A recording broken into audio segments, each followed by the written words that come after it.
Alright, let's talk about Star Citizen in 2026.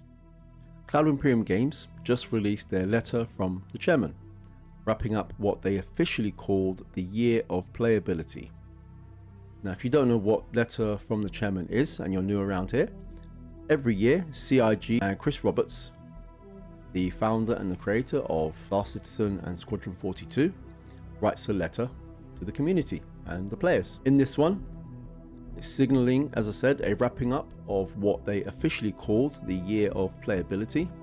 And instead of doing a surface level recap, I wanted to look forward. Not hype, not wish listing, and not everything is coming next year.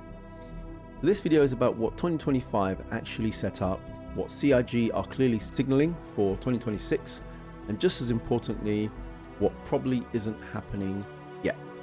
Everything here is based on what shipped in 2025 because it will greatly influence what will happen in 2026 and what I think we'll be getting. What was explicitly stated in the chairman's letter, and how CIG historically expands systems once they go live. I'm looking at you, Nix. Let's get into it. But before all of that, if you're new around here, I cover Star Citizen news, content, gaming, live streams. If you like all of that kind of stuff, please consider subscribing and sticking around. Let me know what you think about everything I've discussed in this video. Let's get back into it. So just before I go into part one, I wanted to preface this and say I will be covering what ships I think we'll be getting next year. That's on a separate video. This video is for gameplay and planets and things like that I think will be coming next year. Ships, separate video. Watch out for it, subscribe so you get the notifications. Part 1. Why 2025 matters more than it looks. So CIG weren't subtle this year. They repeatedly framed 2025 as a year focused on stability, reliability, playability and retention. And the numbers back it up.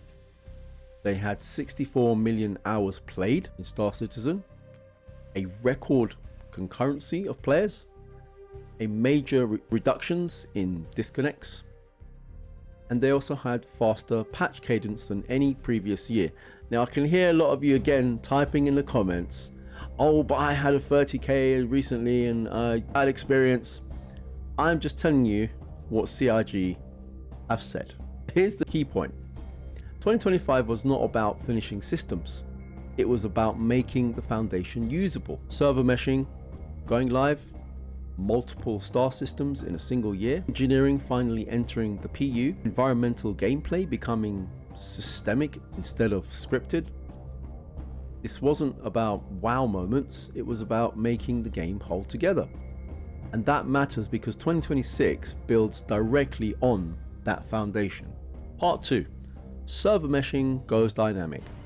So this is probably the single most important 2026 development, and it's spelled out very clearly in the letter.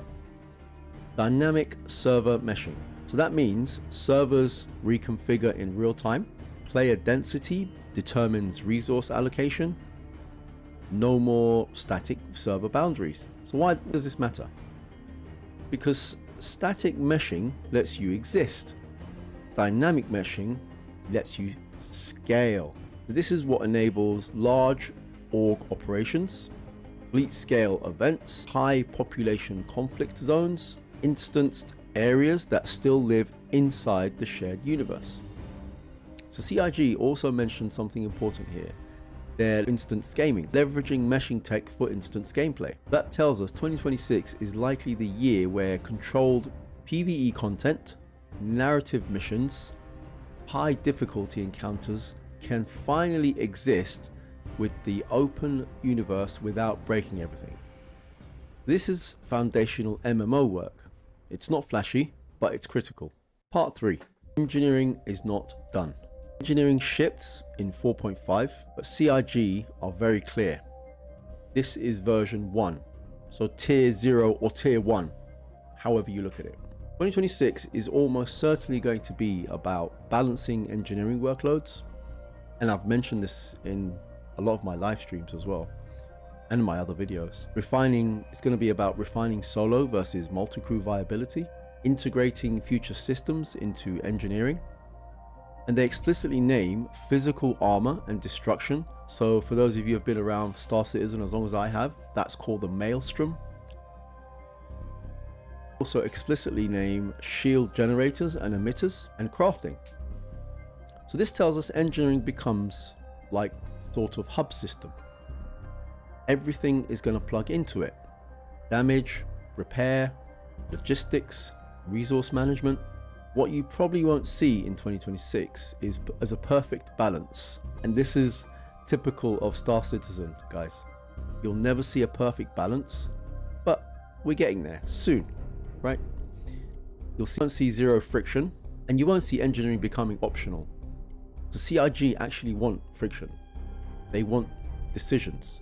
They want crew dependency. So in 2026, expect iteration, but don't expect replacement. Part 4, inventory, insurance, and item recovery. This is a bit of a sleeper topic, but one of the most important ones. CIG directly calls out inventory, insurance, and cross-patch persistent. So these aren't exciting systems. They are painful systems when done badly though. So 2026 is likely where item loss becomes more predictable, insurance stops feeling arbitrary, and persistence becomes more reliable across patches. This is also where risk versus reward gets sharpened.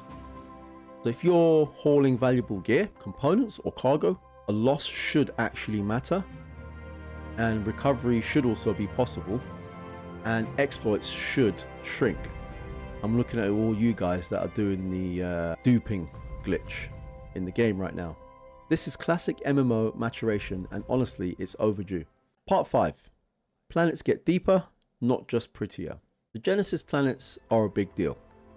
Genesis planets are a big signal, not because they're pretty, but because of density. CIG explicitly talks about denser biomes, rule-driven ecosystems, AI population management. That suggests fewer empty planets and more localized activity, environment-specific threats, contextual NPC behavior, combined with weather, radiation, and environmental hazards. The planets stop being backdrops and start being gameplay spaces. So expect fewer planets, but more reasons to be on them. Part 6. Missions, events, and structure. So 2025 delivered more missions than ever. That's not an accident. CIG are clearly stress testing mission pipelines, event scaling, and narrative delivery. So 2026 is likely where mission chains become more persistent, reputation matters, and faction identity sharpens. So especially with instancing tech improving, this is going to open the door to repeatable high-end PvE, org-focused objectives, long-running dynamic events, not theme park content, but structured sandbox pressure. Part 7. VR, performance, and tech confidence. The VR was quietly mentioned, and that matters because CIG wouldn't touch VR without confidence in the Vulkan, performance headroom, and input consistency. So VR is not the focus of 2026, but its existence tells us something important. The CIG believes the engine is finally stabilizing. That confidence spills into everything else. Part 8. So what is unlikely in 2026? Let's be honest, you probably won't see dozens of new star systems, fully realized crafting at scale. You won't see a perfect PvP balance, and you won't see a finished economy, and that's fine. 2026 looks like a deepening year, not a breadth of explosion. So in saying all of that, I think we probably will see a bit of balancing and polish on the engineering feature. We'll see some late January or early February, we might see the first look at tier 0 or tier 1 crafting. Tier 1. We've already got some crafting in the game already, so it'll be tier 1.